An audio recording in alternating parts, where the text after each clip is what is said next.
आज आपको मैं सुनाने वाला हूँ एक ऐसे महायोद्धा और एक वीर पुत्र की कहानी जो आपके जीवन में कुछ नया सीखने को मजबूर कर देगी।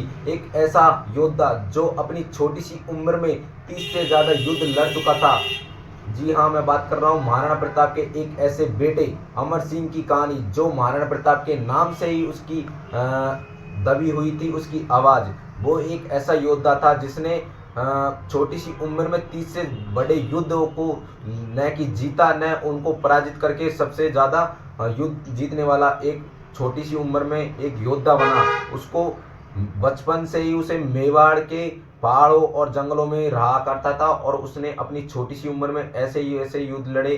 मैं एक छोटी सी कहानी सुनाता हूँ आपको। मेवाड़ के एक बार क्या हुआ था कि मेवाड़ में दिवेर का युद्ध हो रहा था। दिवेर में जब क्या हुआ कि दिवेर के जो सैन्य ठिकाने होते हैं उसकी रक्षा के लिए हमारे अमर सिंह जो उसके तैनात थे, तो सरदार मुगलों के सरदार सुल्तान खान जिसकी युद्ध में आए थे, वो इतने अट्टे खाटे थे शरीर के कि अच्छे खासे को तो 10 को ले मरे वो। और जब अमर सिंह आए थे तो उसने युद्ध में लड़ाई की वजह, जिस टाइम लड़ाई हो रही थी तो उस टाइम उसने अपना भाला जो उस सुल्तान सिंह के आर पार घुसेड़ दिया था युद्ध में।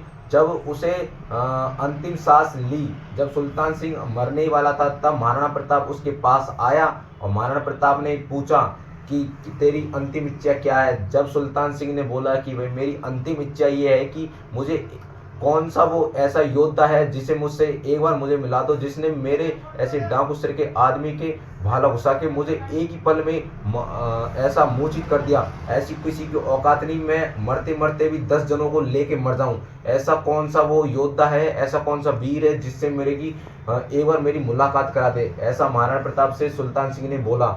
जब सुल्तान सिंह ने बोला तो महाराणा प्रताप ने बगल में एक सेना का एक जवान था तो उसे आगे कर दिया। उसने सोचा कि जब तक मैं अमर सिंह को कहीं से बुलाऊंगा जब तक ये बेचारा मर जाएगा सुल्तान सिंह, इसलिए मैं इसको खड़ा कर देता हूँ। जब उसने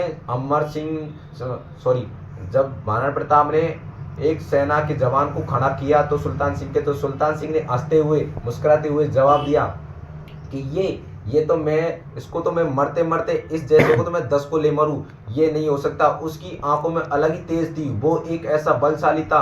भले ही उसकी उम्र कम सी लग रही थी मगर वो ऐसा ही था जिसने एक ही बार का मेरे भाला घुसा के मेरे जो आरम पार काट दिया।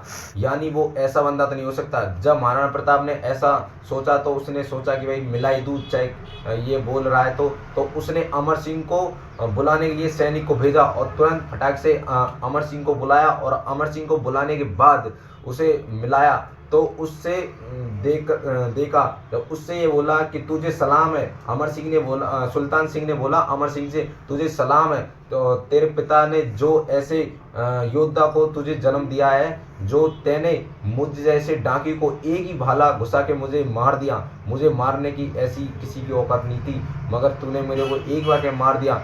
तब वो तड़पड़ा रहा था तो महाराणा प्रताप ने सोचा कि इसे भाला घुसकाते जिससे इसका खून निकल जाए तो ये जल्दी से मर जाएगा, ये तड़पड़ा रहा है जल्दी से ये मर जाएगा और नहीं तो ऐसे ये तड़पड़ाता रहेगा। जब अमर सिंह से बोला गया कि इस भाले को घुसका दो ये जिससे ये इसका ब्लड निकल जाएगा, ब्लड निकलने के बाद ये मर जाएगा, तो इससे जल्दी से इसका ब्लड इसका भाला घुसका दो। तो उसने अमर सिंह ने उससे भाला घुसकाने की कोशिश की तो वो भाला घुसक नहीं पा रहा था, वो इतना टाइट था। उसने जाती बार तो वीर योद्धा की तरह उसे घुसा दिया था मगर वो निकाल नहीं पाया था। इतना बलशाली और इतना वो था वो डाकू सिर का आदमी जो सुल्तान सिंह, तो उसने भाला तो घुसा तो दिया मगर उसे निकाल नहीं पाया। मैं एक ऐसे अमर योद्धा की अमर सिंह की बात कर रहा हूँ जो बड़े पेड़ के आगे नीचे ही छोटा पेड़ दब जाता है, चाहे वो छोटा पेड़ कितना भी फल देने वाला कितना ही हो, मगर बड़ा पेड़ के आगे महाराणा प्रताप के नाम के आगे अमर सिंह का नाम डूब जाता है। क्योंकि मैं अगर मेरे से पूछा जाए कि तेरे को सबसे बड़ा योद्धा और सबसे अच्छा योद्धा कौन लगता है तो मैं अमर सिंह का ही नाम लूँगा। अमर सिंह का जन्म 16 मार्च 1559 में हुआ था और ये महारानी देव अजय देवी के हुआ था।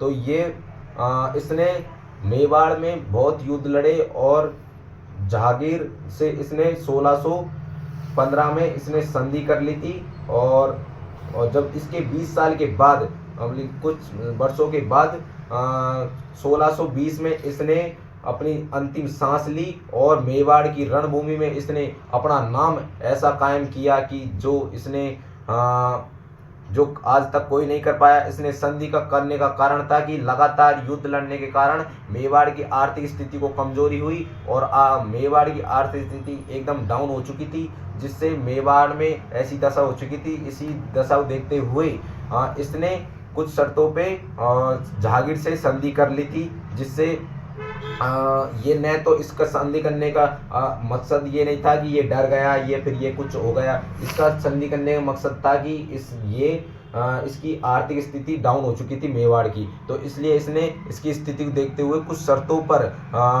इसने जहांगीर से संधि कर ली थी, जिससे आगे चल के ये कुछ ईयर्स के बाद ये मृत्यु हो गई इसकी 1620 में समथिंग। तो आपको ये वीडियो अच्छी लगी हो तो वीडियो को लाइक कर देना, चैनल सब्सक्राइब कर देना ऐसी हिस्ट्री राजस्थान की रिलेटेड वीडियो देखने के लिए। चलिए दोस्तों, मिलते हैं नेक्स्ट वीडियो में।